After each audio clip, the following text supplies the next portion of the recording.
Hello and welcome to Radio Gorepress. I was about to say welcome back, but you might be a first-time listener, so that's very narrow-minded of me. It's very presumptuous of you. It is, isn't it? I am your host this week, Sarah. Joining me, as always, is my lovely co-host, Phil. Hello, hello, hello. How are you doing, Phil? I am good, actually. It's a bit cooler today. I've been very, very warm recently. We Brits do not cope well in the heat. On account of the zero air conditioning that we have. Right. That I think Nightmare. Everybody outside of the UK sort of takes for granted. Whereas we've been wilting for a week now. But yeah. How are you doing? I'm all right. Similarly melty, but doing all right, yeah. Ploughing away at work. Still pretty much in lockdown. Ignoring all the government advice because they're idiots. Sensible, very sensible. Trying to stay sensible, trying to stay sane. This year is a write-off. I'm still not convinced that this isn't all like a nightmare and one of us will wake up eventually and just be like, God damn it, that's the longest dream ever. We can only hope. We can hope, exactly. As you've probably already gathered, we are minus a Rosie this week. She's been moving house. Sounds like it's been a bit of an arduous task. So we've given her the week off, bless her. It's tough. Moving house is never fun. No, God no, not at the best of times, especially not in a heat wave and a global pandemic. Talk about poor timing. The worst time. So we've given her a break. And hopefully, touch wood, she'll be back with us next episode. But for now, we will truck on without her and do our very best to fill a Rosie-shaped hole. That sounded weirder than I intended it she'll to. be back. She's going to be back, guys. I mean, it's not... Yeah. She hasn't died. Eventually, she'll be back, yes. So just before we get stuck in, if you are a first-time listener, welcome. If you're returning, welcome back. We are super, super happy to have you as part of the Gore-fam. Don't forget to check out the site at radiogorepress.com. The absolute best way to help us out is to share us with your friends or maybe to rate or review us on your favourite podcast platform. We can't emphasise enough how much that would boost our profile and how much you'd be helping us out. We, as always, will try to include all the relevant links in the blurb. And without further ado, shall we head straight into episode 86? Let's do it. So this was your choice. It's a film we've discussed on at least one mini-sode. Because I've been quite vocal about this film. But it was your choice because you hadn't seen it yet? No, I hadn't. Am I right? So I was curious about it. Yeah, I hadn't seen it. I was curious because I know you'd mentioned it. Saw it was on Now TV, so I thought, hey, it's a good opportunity to give it a try, see what it's like. And see what we make of it in the episode. Okay. So we are, of course, covering 2019's Come to Daddy. I'm still not comfortable saying that. It reminds me of, amongst other things, the 90s fever dream of Aphex Twin. Aphex Twin music video. Without wanting to undersell this movie, I would go as far as to say that Aphex Twin music video was more of a horror film than this. I think that's fair.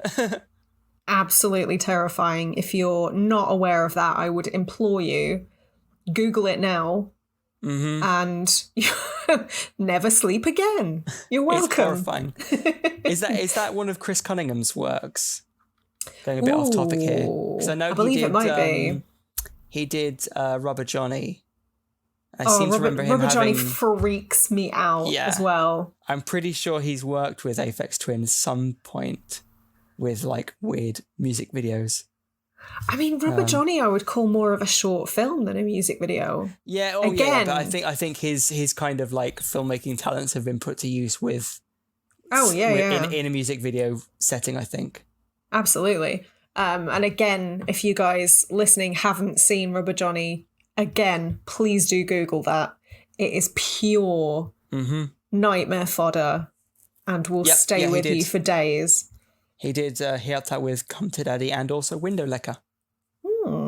So yes, collaboration with Aphex Twin. Anyway, that's besides the point. Moving on from that Come to Daddy. So I guess before we get stuck in, I'll give us a little bit of a quick synopsis from the back of the DVD jacket. The DVD. Elijah Wood stars in this wild and dark comedy. After 30 years of no contact, Norval visits his estranged father at his remote cabin by the sea. He quickly discovers that not only is his dad a disapproving alcoholic, he also has a shady past that is rushing to catch up with him. The future cult classic also stars Michael Smiley and Garfield Wilson. I mean, there we go. I was about to sort of say that's a very brief synopsis, but what more can you say about this film? I think it's one of those things where, I mean, it's worth mentioning. As always, we will be spoilering the shit out of this movie, and this is probably one of those films that, if you haven't seen already, you probably should watch it because we don't want to ruin the surprise. I would definitely echo that sentiment. Yeah.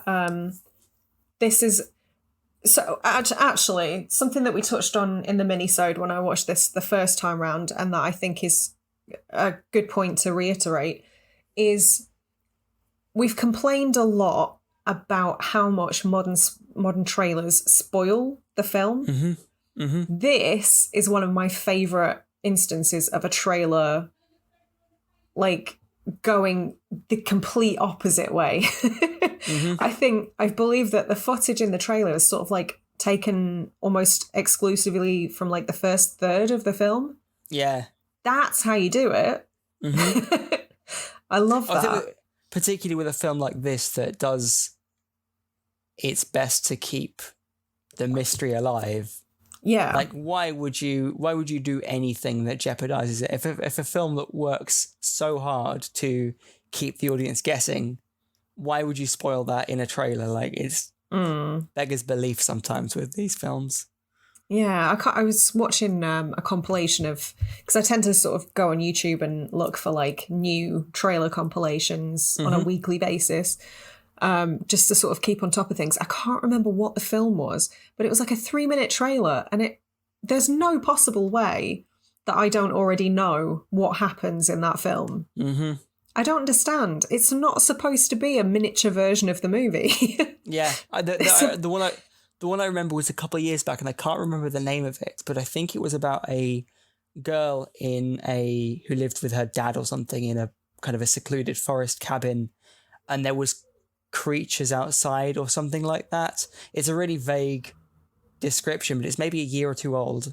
But looking at it, and I think maybe sort of combining that with the title of the film, I knew exactly what the film was about. Oh, that's such a shame. I don't understand that. They do such a disservice to the films. I would love to know if the filmmakers had any input in the cutting of this trailer, actually. You would have thought so. Like, this is the thing. Like, I know separate companies get taken on to edit the trailer because that's, it's a terrible example, but that's where Suicide Squad, they did, because they got a company that's known for cutting trailers to edit the whole film, I think, or at least most of it.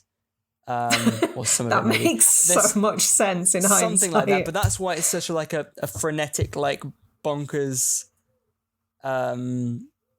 film, just because I could be completely talking my ass there, but I think that would make a lot of sense along those lines.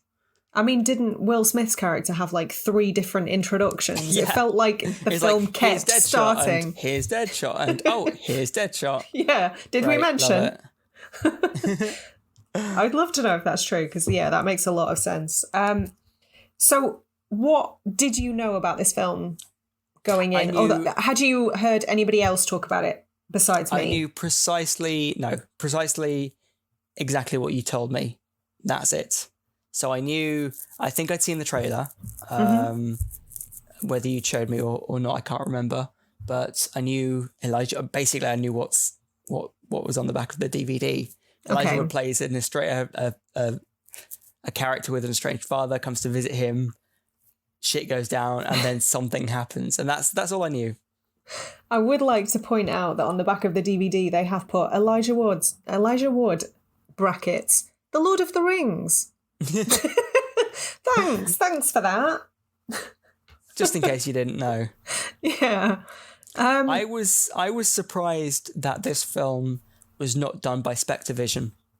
Like not quirky, but like offbeat indie horror, kind of horror comedy, starring Elijah Wood. I was like, oh yeah, that must be Spectavision. And then we open up with like 7 different kind of company idents, none of which are Spectavision. Yeah, no, I'll be honest, that didn't actually hit me until you just said it. But yeah, I probably would have made the same assumption. Yeah. Which is weird because it doesn't seem like this is a project that Elijah Wood sought. Apparently, they, before even got to the casting stage, they had him in mind. Okay. For several reasons, one of which we'll get to, which is one of my favourite parts of the film. Was it his eyes? Because he's kind of unassuming and he's got very kind eyes. So I figured that was it. Yeah, he's got like I don't want to say innocent. Innocent is the wrong word, but I know what you mean. Unassuming. He can look a bit naive, perhaps. He can embody that really well, which I find really interesting. I think the director, this is his first feature film, Ant Timpson. He is a chap from New Zealand who, although he hasn't been behind the camera very much, he's produced some of my favourite films in recent years. He had some involvement with The Greasy Strangler, which I will hold my hands up and say I have not seen. I know of its notoriety and it's on my list, but I haven't seen it because it sounds gross. Yeah, I mean, I am also fall under that umbrella. From what I've heard, it sounds like the sort of film you immediately need to shower after and remain forever unclean. So I've been delaying it. But he produced Housebound. Okay. Which fantastic film that we've talked about on several occasions. And also Deathgasm, which is another Gorepress favourite. So already... Turbo Kid and the ABCs of Death. Turbo Kid as well, yeah. I'm kind of in the minority there in that I wasn't as enamoured with Turbo Kid as everybody else seems to be. It's a weird one. I remember liking it, but then for some reason it's just completely fallen off my radar. Yeah. Like, it's just one of those films that I really enjoyed, and I think I've seen it twice and enjoyed it when I was watching it. But then I have absolutely no kind of particular strong emotional connection to it, you know? Yeah. I think it worked well for what it was. I have made no bones about the fact that I'm not that fond of the infantilization of the female lead. Female lead, yeah. I find that a bit strange. I thought the twist involving her was super obvious. But also, I think I'd seen the short film before seeing the feature length. And I don't know, like, maybe it's something I need to revisit. I love Michael Ironside. He's always great. Who doesn't love a BMX?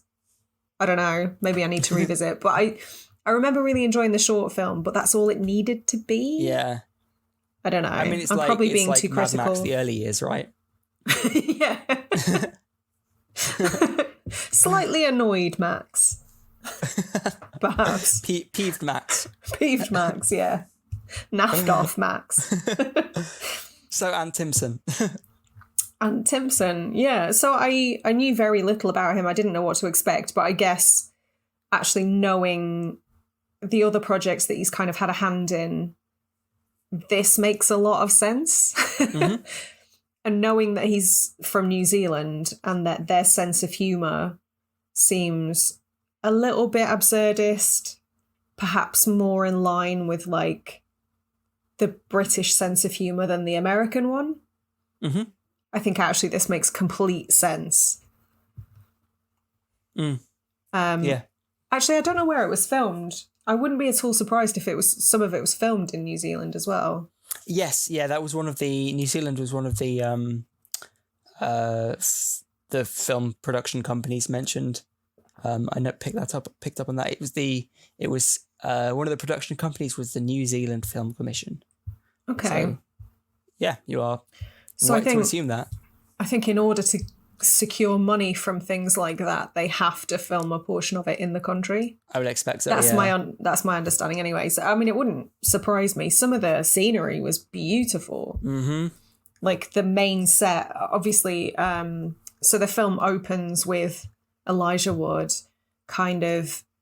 You're immediately unsettled by this sort of fish out of water scene, where this like hipster douchebag Elijah Wood steps off a coach and drags his suitcase through the woods and then onto the beach, and it's just super like dichotomous and yeah really kind of unsettling, but not in a scary way, if that makes sense. Yeah, no, definitely. Like you say, it really highlights the fact he doesn't belong in that space. Yeah. You know, he's wearing his like polo neck and his douchey hipster haircut and his hat, dragging this like fancy suitcase around with him, and then he's just trudging through mud. I would love to know how much input Elijah Wood had on his styling, because that haircut alone is something I've only ever really seen on like Eastern European DJs in tracksuits. There aren't words. Props to the costume designers then. It's like that meets Forrest Gump meets TikTok e-boy. Oh God. Don't even. Which is not a combination I ever thought I needed to see, and yet here we are. Special mention to his weird moustache. That too. And his hexagonal glasses. Oh, yeah. Which he uses for like one scene. Pulls out a pair of glasses that are hexagonal. Very bizarre. Why not? Lean into the weird. Why not? I think, right, at the risk of sounding repetitive, I really, really like Elijah Wood as a human and as an actor. I think this is a really unusual role for him in that he's not averse to playing weird, but he doesn't usually play this unlikable a character.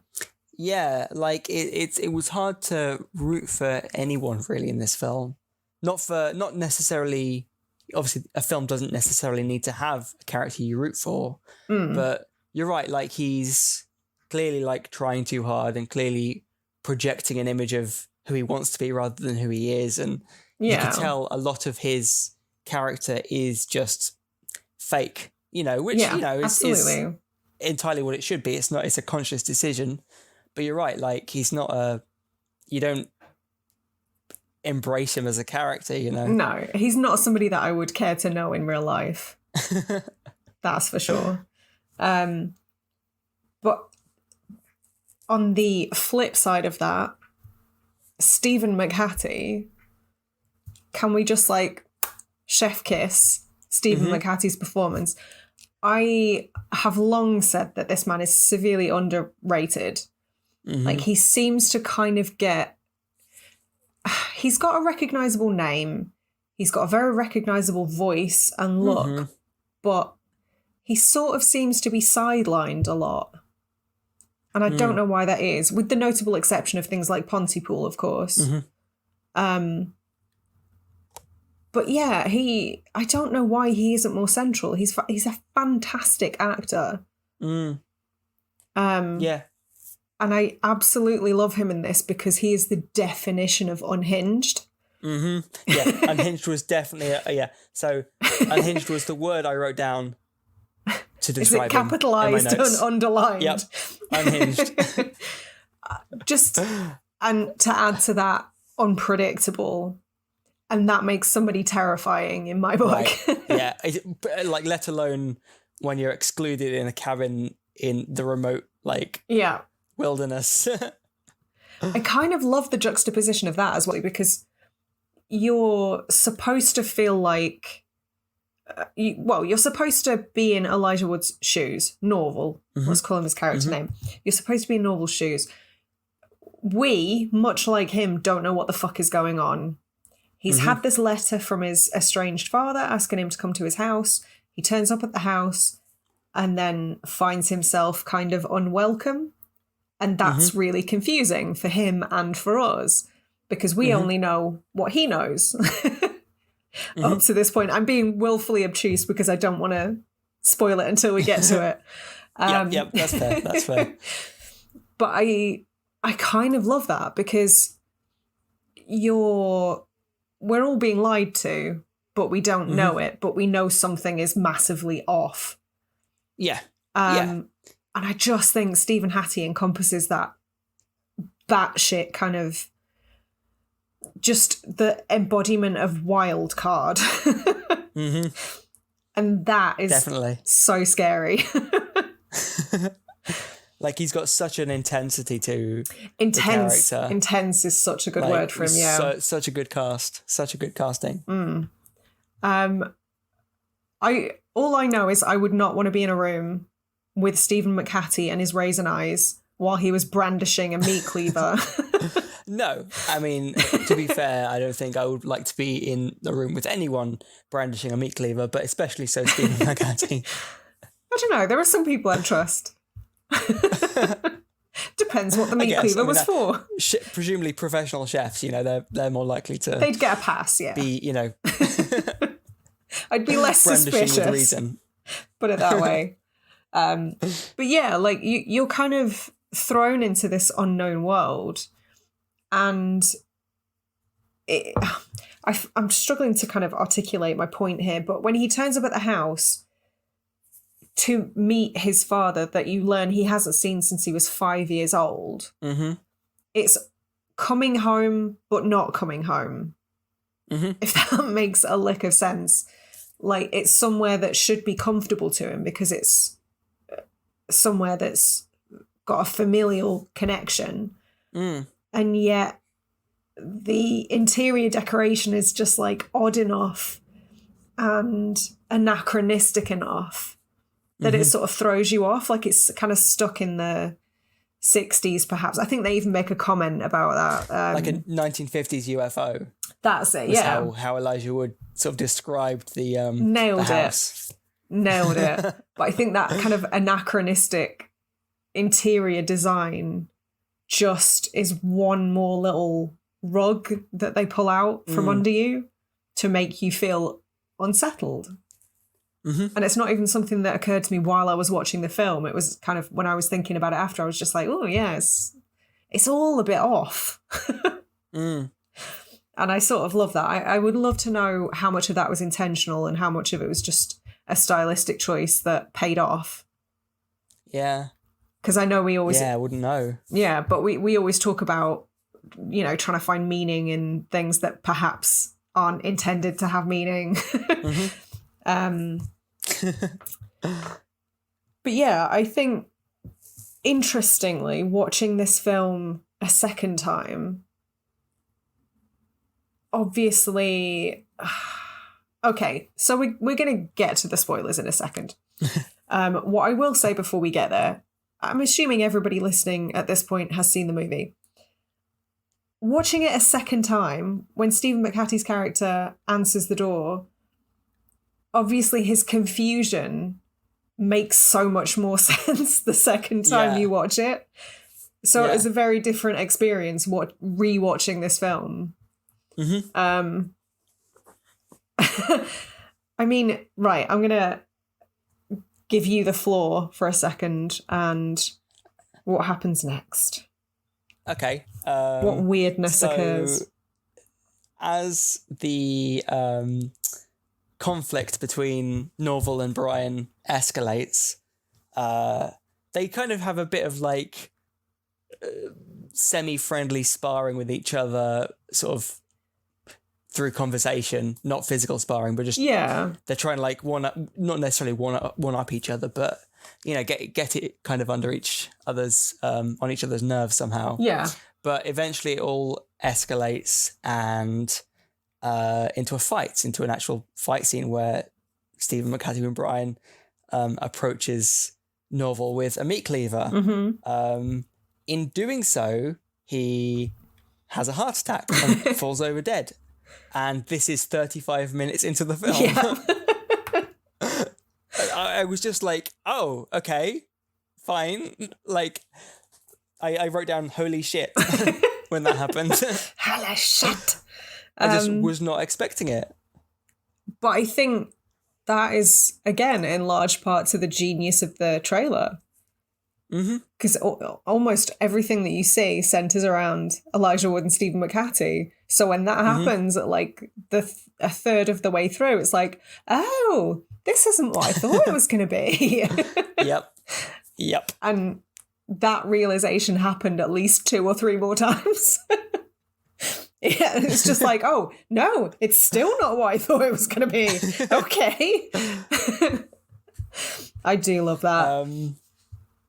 Yeah, like I just had no... So what did you think was happening the first time around during that kind of initial conflict, like half an hour? Did you have any theories about what was happening? I didn't have a fucking clue, if I'm being 100% honest. I'm not sure if I thought that far ahead. I was expecting the whole film to be kind of confined to the house. I thought it was going to be perhaps more of a psychological horror, maybe battle of wits kind of thing.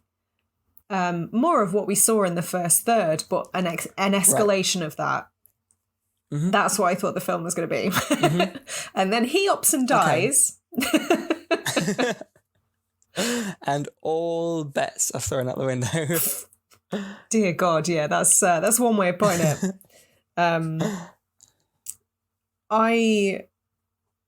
I think that point marks a turn, well, one of several turns in the film, and also necessitates or leads to one of my favourite character interactions.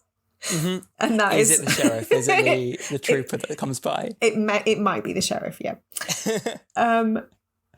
Everything just seems weird. Everything in this film is just so left of centre that I just didn't know what was going on ever.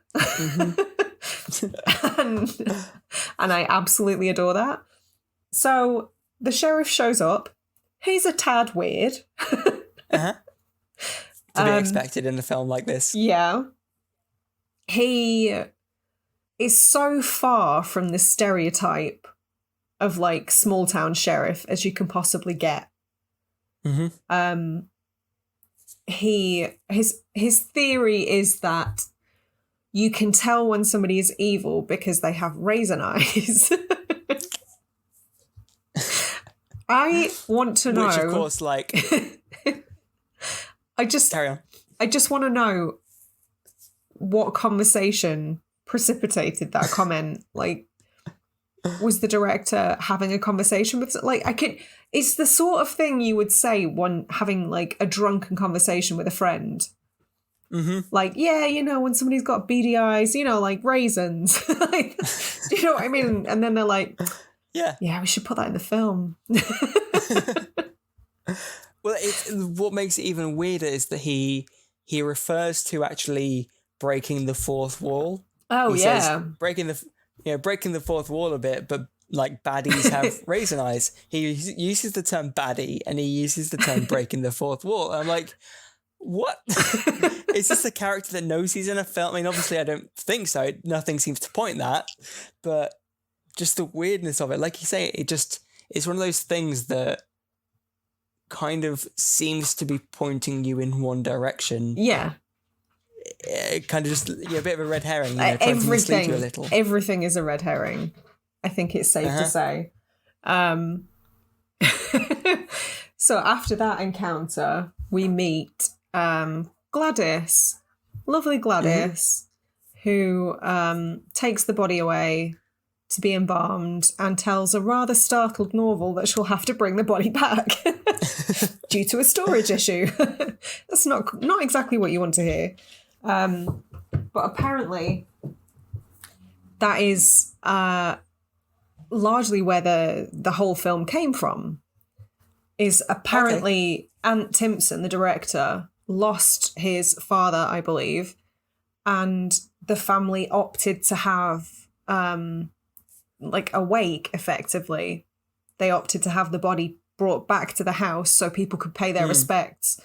And it was just the notion of this and how strange it was and how weird the experience was that kind of led him to come up with the concept for the whole film. I can't imagine that. Would you want that? Bonkers, isn't it? No, like, I mean, I couldn't imagine it, but you wouldn't, I mean, it would, that space, I mean, obviously it's not actually the case in the film. Yeah. But if you willingly brought back your family member for a wake, then that space would just be permanently remind you of your relative. Like, I'd want, I mean, I wouldn't know, but I'd want distance. I'd want to associate, keep those kind of like spaces separate, the house and wherever the kind of funeral takes place or whatever. Yeah, I'm not even comfortable with like an open casket at a funeral, if I'm honest. No. That would skeeve me out too much. Ugh. But we got a really cool film out of the experience, so there's that. Swings and roundabouts. So it's at this point that things really start to take a turn. Because the body's brought back to the house, and actually, knowing that Ant Timpson produced Housebound makes the comparison that I'm about to make a little bit more sense. Because when the body is in the house, in a body bag, he starts hearing noises. And then, like, the film turns another corner, and you're left thinking, oh, is there a paranormal element now? What's happening? Is he actually dead?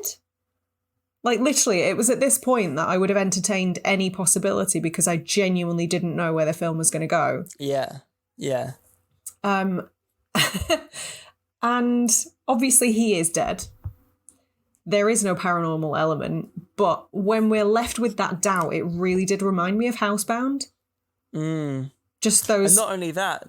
Sorry? Well, I was just like the subtleties, like the noises and the tiny little jump scares and like... Yeah. Is there, isn't there?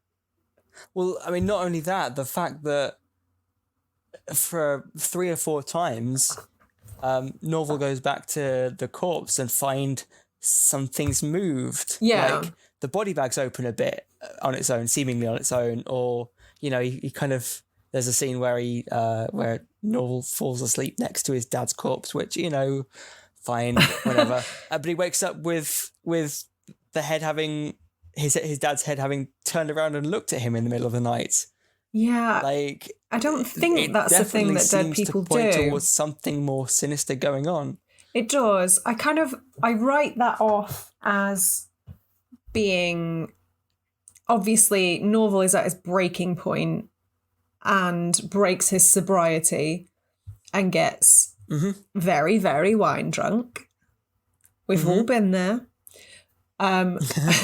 So I sort of wrote any of that weirdness off as being like, you know, he might have moved him while he was, you know. Yeah, that's actually a fair point. I hadn't considered that. It was one of my questions was like, there seems to be a point, like you say, where it's pointing towards something more paranormal. Yeah. With things that go clunk in the night. But, you know, they answer that question later in the film. It's not paranormal, but then they don't seem to actually address what a lot of what was going on was. Yeah. So yeah, that like makes perfect sense. That's my takeaway anyway. But then that might just be because I'm desperate to ascribe meaning to things. But it's at this point we get the big reveal, and that's that he finds a stack of like old photos, a photo album, basically in the wall effectively, and comes to the realization that Stephen McHattie isn't his dad.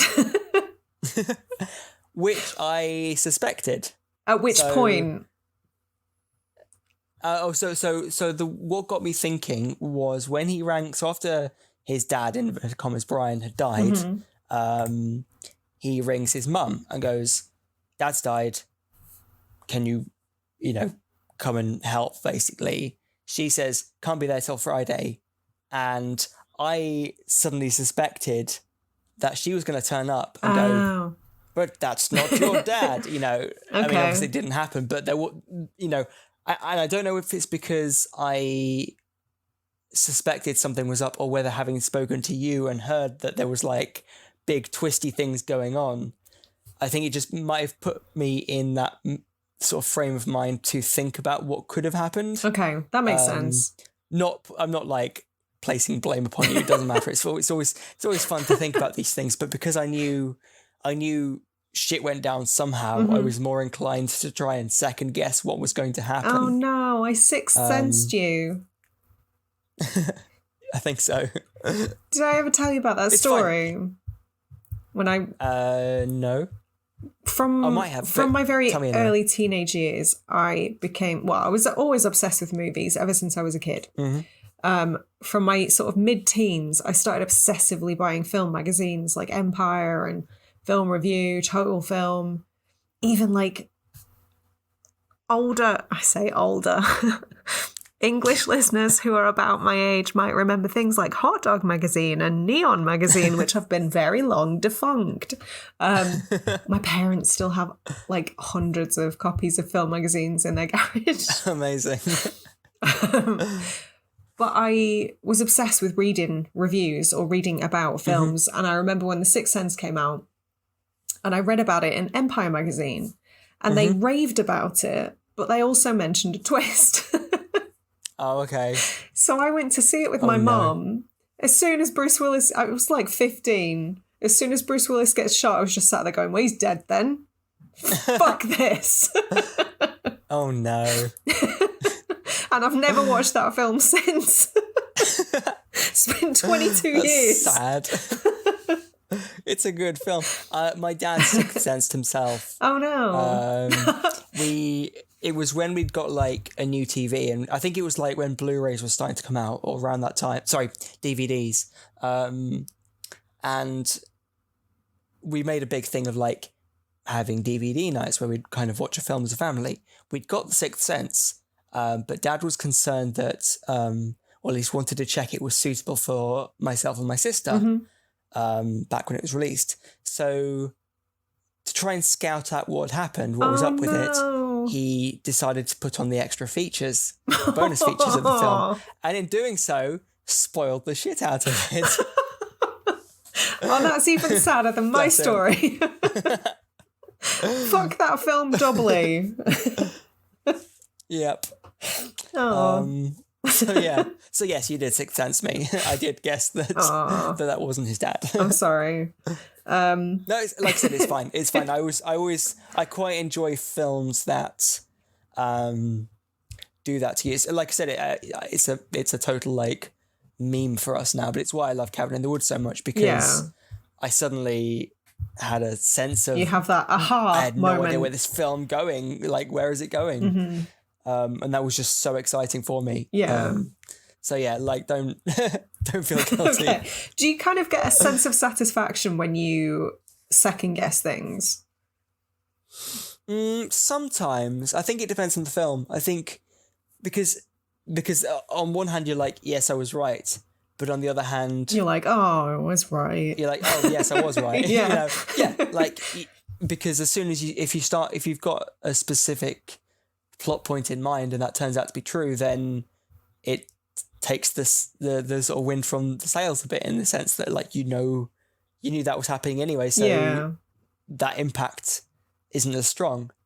It's an interesting phenomenon. Thing, yeah. So obviously you see these photos and you see that it is recognizable actor Martin Donovan. Is it Martin Donovan? Is that his name? He's been in shitloads of stuff anyway. So you're like, oh, well, he's definitely going to be in the film then. Mm-hmm. And obviously, moments later, you realise that all these noises he's been hearing are not, in fact, a ghost infestation, but his dad is chained in the basement. Yep. And there's like a kind of a bunker-style big metal grate that comes up from the floor that's hidden underneath the table in the living room. Yeah.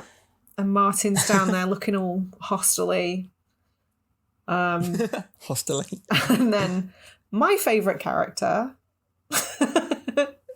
also one of my favourite character actors, Trooper, Michael Smiley. Tyres from Spaced. That boggles my mind. That still boggles my mind that Tyres from Spaced is the same man who is not only in this film, but was like a cold-blooded killer and Kill List and like the man's got range. You can't deny that. He has some of my favourite lines, of which there are many. But tell me. Well, I wrote down. I made specific reference to excrement is the scientific word for poo. So, don't forget, should I say excrement?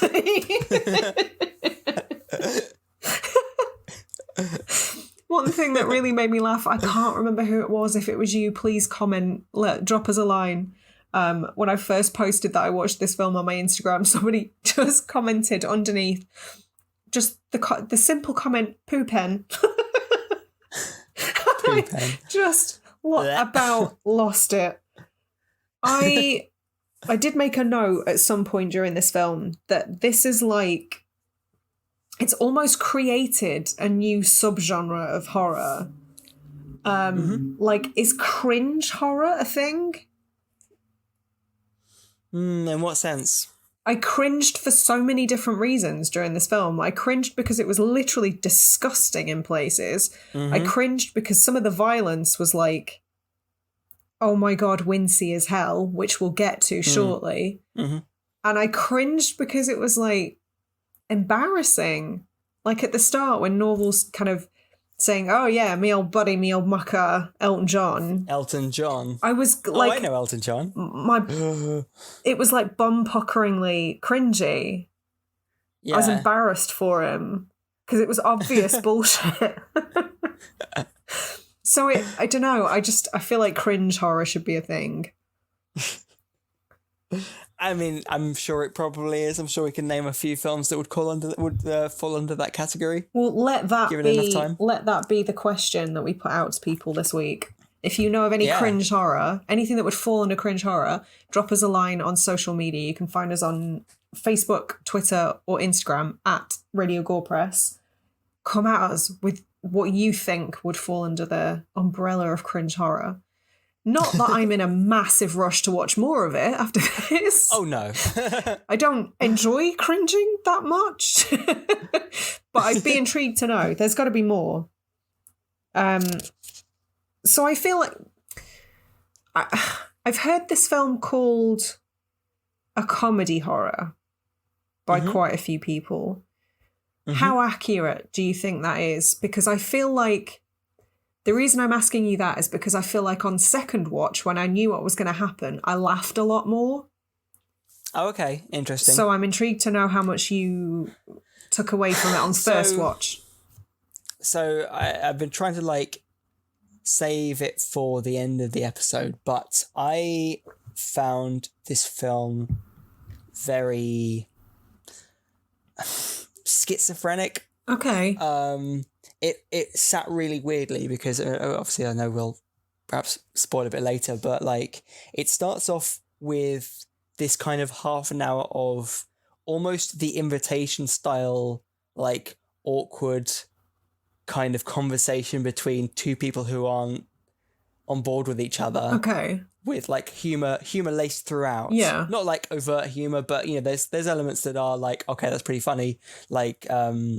Brian saying that Norval's a rat fucker. That was funny. I like that. The line, I laughed at that. I call a spade and a cunt a cunt. It's a valid point. Then the sort of second third rolls around, and then it kind of becomes a bit more, like you say, a bit more hostile-y, and not necessarily hostile, it's probably a bad example, but like it seems like a different film. It's nastier. It's a bit like very much more grimier, much more nastier. Yeah. Then the third rolls around. The final third, sorry. The third. It goes a bit more absurdist. And then it becomes kind of farcical. Yeah. I would say like the final third for me goes a bit Twin Peaks. Yeah, it just, the weirdness gets turned up to 11, but like you say, it just goes into absurdism. Yeah. And so I can see why it was called a comedy horror, but whether that is executed as kind of well as it could be is perhaps a different question. Okay. I feel like we may have different opinions by the end of this. I think intrigued. We do, and I kind of predicted this. Okay. I wasn't sure. So I literally did make a comment at one point just saying, where is this set Twin Peaks? Because genuinely what kind of weird fuckery happens in this condensed a place? Everybody is just the definition of eccentric and nothing really makes sense. But to get back on track, obviously Michael Smiley's character shows up. Poo pen happens. The less said about that, the better. Because I got a pretty strong stomach, but that tested me. I will say Not that. Surprised. Obviously, his real dad kind of said, "Look, my guy, this is your moment. You have to take the advantage. You have to kill him." And he fills him in on everything that sort of led him to this point. Like his dad's kind of a career criminal. He screwed over his partners way, way, way back when, and they were looking for their piece of the pie, which he kind of flippantly says, "Oh, it's all gone." And so going back to the cringe horror thing, after Poo Pen, after the incident, he tries to free his dad, who is handcuffed. Leads me to that, like, I could barely watch this. This was not explicit. Oh, very much not. But it like didn't it was all need implied to be. off screen, yeah. Yeah. The noises, the implication. Oh my God. So his dad sort of says, "Oh, just break my thumb. We'll get out of the handcuffs. Just break it, bend it back." He's so, like, I kind of envy this man's like level of zen, because he's just so laissez-faire about it all. He's just like, "Oh no, you're gonna have to bend it back." I admire that in a way. So he gets him free. They go upstairs, and they're greeted with. Gets him freed after realizing that breaking the thumb was entirely unnecessary because it was just a carabiner. Like the look they give each other when the realization dawns on them. And this leads us to potentially what might be the grossest part in the film, which is saying something. Because the middle chunk of this film is just a sequence of like gross begets gross begets grosser. This poor actor who doesn't even have a line. We're greeted with him on the toilet. They realise, Elijah Wood quickly realises that this is the third guy they were talking about and that he has to kill him because this like mountain, this bulk of a man kind of comes at him and he has to fight for his life and kills him with I don't even know what you'd call it, like a meat fork? It's a barbecue fork. A barbecue apparently. fork. I quickly had to skim through the synopsis, and they called it a barbecue fork on Wikipedia, so that's what I'm calling it. The most taint stabbing I have ever seen, ever in any film. In all films up to this point, and I don't care to see that ever again if I can help it. And obviously beats him around the face with a roll of cling film or saran wrap for our American listeners. And I kind of respect them for making it as realistic as they did. But also, given that I am really like susceptible to stuff surrounding teeth, I can't verbalize how much that kind of made me sit rigid up in my chair and just be like, oh, no. How can I nope out of my own eyes? I don't like this. I mean, I can't win. I hate it when films romanticize what a clunk round the head would do to a person. You're not always going to get up from that.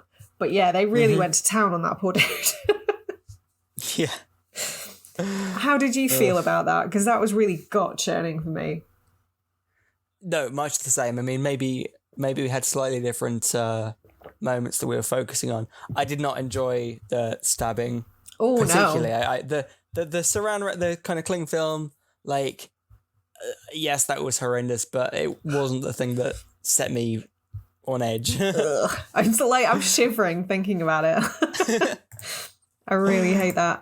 Props to the actor. He's got toilet paper hanging out his ass.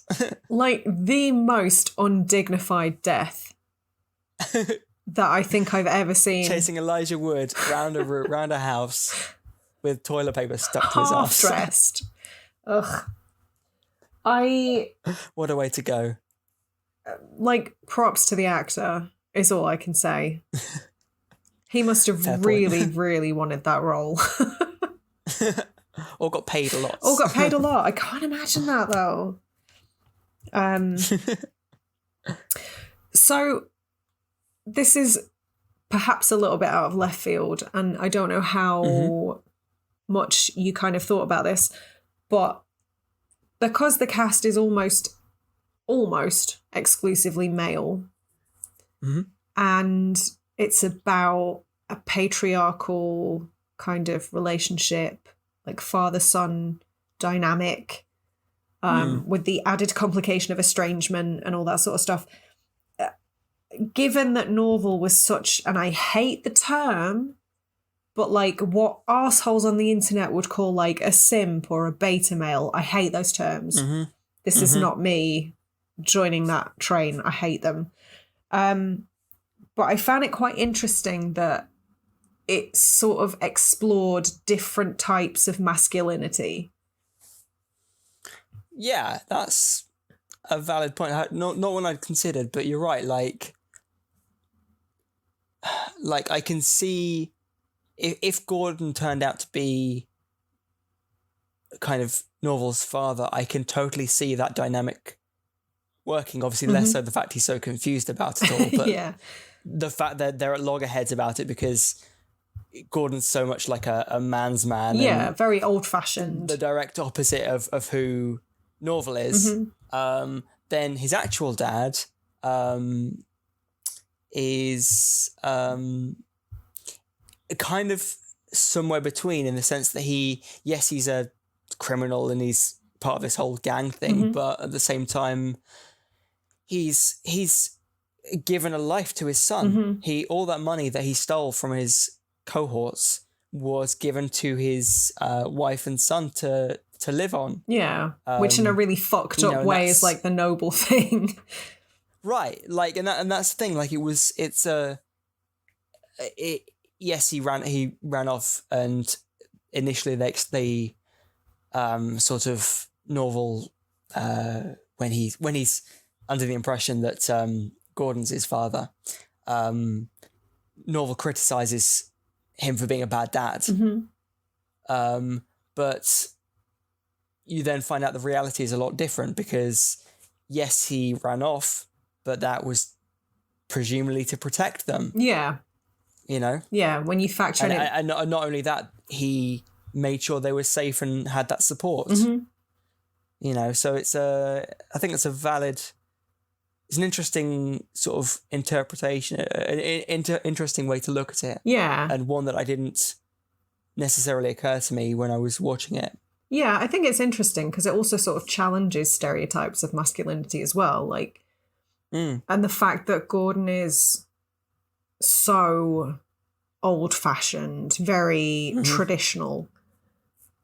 The idea of what a man is supposed to be. And Norval is kind of almost a bit snivelling, like the definition of privilege and entitlement, and kind of a product of the fact that, like you say, you later find out that his entire existence has been funded by crime, and he's never really had to lift a finger in his life. He hasn't had a difficult life, and that's evident in the fact that he is a bit clueless. But also it kind of calls into question perhaps there is more of a kind of nature versus nurture element in that the violence does kind of emerge eventually. Like yeah, it's a valid point. He's sort of like they've clearly grown up in different worlds, you know. I mean, he's driven to it, but he embraces the violence when he has to. Yeah, very much so. And almost like, obviously, towards the end, in a very kind of matter-of-fact way. Yeah. Almost like, oh, this is a foregone conclusion now. I just found that really interesting. So that's really interesting. I'd love to. I'd perhaps love to go rewatch it at some point and try and look at it with that sort of those glasses on, you know. Yeah, well, like I say, it's not something that had necessarily occurred to me on first watch either. But I think also it's quite interesting in that, like you say, his actual father is somewhere in between the two extremes, but seems far more accepting of the fact that Norval isn't necessarily a dominant personality. Yeah, but didn't have any issues with that. You know, there was quite a, you know, beautiful moment in a way, quite a poignant moment where they're lying on the beach later on in the morning and his dad reaches over and grabs his hand, you know, and there are a lot of people, and I would imagine that Gordon is one of them, in which any sort of affectionate physical action between father and son is a complete no-no. Yeah. You know, so... or certainly a rarity. That, like, say, exactly, he does seem to sit on that, like, straddle that, those two extremes. Yeah. So, obviously, beyond that point, we have, again, like, the absurdist final act with a lot of Michael Smiley. And one of my favourite kind of moments of the film where he makes a reference to Michael Heseltine, who, I mean, he kind of explains who it was, but if you're not, like, from England and over 30, probably not going to know that name. It's a really curious choice. It is. Like, it's almost as if kind of Ant Timpson had a space, a blank space where he was like, speak to the actor, work out which sort of person, which figurehead that character would know and understand, and take it from there. I would not be at all surprised if that's how it went down. So, I mean, we're kind of at the culmination of the film now. And there's not a great deal more I want to say about the film. There's a couple of other things that I want to talk about, and that's kind of largely Elijah Wood based. Firstly, imagine if you only know him from Lord of the Rings and then you watch this. I kind of love that though, because it's not just him, it's Daniel Radcliffe too. Fuck, like they've both. I wrote that down. I wrote that down. Like I literally wrote Daniel Radcliffe as the English Elijah Wood. Yeah, like they've both become synonymous with sort of fantasy lead characters in Lord of the Rings and Harry Potter respectively, but both taken massive steps to distance themselves and gone super into, like, really into weird and indie films. Like, they've just gone, do you know what? I can sit comfortably on these residual checks for the rest of my life. I'm going to do stuff that I find interesting. I really respect that. I really respect that because, you know, because it shows at the heart they are artists. You know, they are people who want, they are creatives. They're people who want to explore, you know, they have clear sort of goals and ideas of what the roles they want to take. You know, they're not satisfied with like blockbuster after blockbuster. They want to do these roles that are intriguing to them, you know, and I think I really respect that. Yeah, especially, well, I guess more so in Daniel Radcliffe's case. Like, post Harry Potter, he could have done anything. He could have had his pick, I'm sure. And he's done such unusual projects. I don't know if you've seen the trailer for Gonza Kimbo, but I'm desperate to see that. Oh, it's got Samara Weaving in it as well. Amazing. I'll watch anything. I would watch her read the fucking phone book. It looks really fun. Batshit, but really, really fun. Yeah, isn't it interesting we both kind of made that same comparison? Yeah. So, kind of, this is probably a good point to wrap up. I know you said this is probably where we're going to disagree, so I'm really keen to hear your thoughts. What are your final thoughts, Phil? So, I liked each individual third of this movie. Do you consider it in separate? Do you like literally assess it in chunks or like? Not until going through it just now. Okay. But like it almost is that you can almost delineate it that clearly. Like the first half an hour is quite a tense, invitation style sort of battle of wits between these two estranged people. The second becomes this grimy, like, crime kind of rescue thing. And the final third is this kind of absurdist horror comedy in which there are swingers in a motel who are also pretending to be geologists. And yeah, it's just, they just seem so clearly separated kind of tonally that it's, I like each individual segment, but combined, the film doesn't seem super cohesive. Okay.